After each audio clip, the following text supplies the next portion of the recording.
বাঘটো ইমান ওচৰত আহিছে। হেল্ল' গাইজ, কি খবৰ সকলোৰে? মই আহি গ'লো আন এটা ভিডিঅ'লৈ। বন্ধ দিনটোৰ বাবে সদায় অপেক্ষা কৰি থাকোঁ। আৰু সেইবাবে আজি যোৱা হ'ব অসম ৰাজ্যিক চিৰিয়াখানালৈ। আৰু বন্ধুসকল, গুৱাহাটী আৰু উত্তৰ গুৱাহাটীৰ সংযোগী দলংখন প্ৰায় হওঁ হওঁ অৱস্থাত। আৰু গাইজ, চিৰিয়াখানাত আহিতো এনেকৈ সোমাব নোৱাৰি, সেয়েহে টিকেটটো কাটি ল'লো। টিকেটটো কাটি লৈ পুৰা ফূৰ্তি গাইজ, জীৱ-জন্তুবিলাক যে দেখা পাম। আৰু সেয়েহে মই ৰৈ থকা নাই, ডাইৰেক্ট জীৱ-জন্তুবিলাক চাবই গৈছোঁ।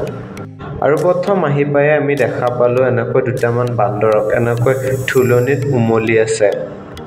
আৰু তাৰপিছত আমি আহিলোঁ সাপৰ ঘৰলৈ গাইজ। সাপকেইডাল কিন্তু বহুত ভয়ানক হয়, মই এনেকৈ বেছিকৈ চাই থাকিব নোৱাৰোঁ। আৰু বন্ধুসকল, এইটো কি জন্তু চাওকচোন, একেবাৰে ওচৰত আহি থাকে। জন্তুটো বাৰু চিনি পোৱা নাই, এনেকৈ পিঞ্জৰাত আবদ্ধ নাছিল, বাহিৰত এৰি দিয়া আছিল। আৰু তাৰপিছত আমি আহিলোঁ ব্লেক পান্থাৰ চাবলৈ। আৰু ব্লেক পান্থাৰ চাই আমি এনেকৈ চিৰিৰে খোজ কাঢ়ি কাঢ়ি আকৌ আমি গ'লোঁ নাহৰ ফুটুকী চাবলৈ। আৰু এনেকৈ যে পিঞ্জৰাত আছে নাহৰ ফুটুকীটো, সেয়েহে বহুত খঙত আছে। আমি যাওঁতে যিহে চিঞৰ বাখৰ কৰিছিল। আৰু এইকেইটা হৈছে ভালুক। আৰু ভালুককেইটাই বৰ আৰামত খেলি আছে। আৰু তাৰপিছত এইকেইটা বগা হৰিণা চাগে। আৰু একেবাৰে শেষত উটপক্ষীটোৱে আমাক দেখা পাই অকণমান কিবা এক্টিং কৰি দিলে।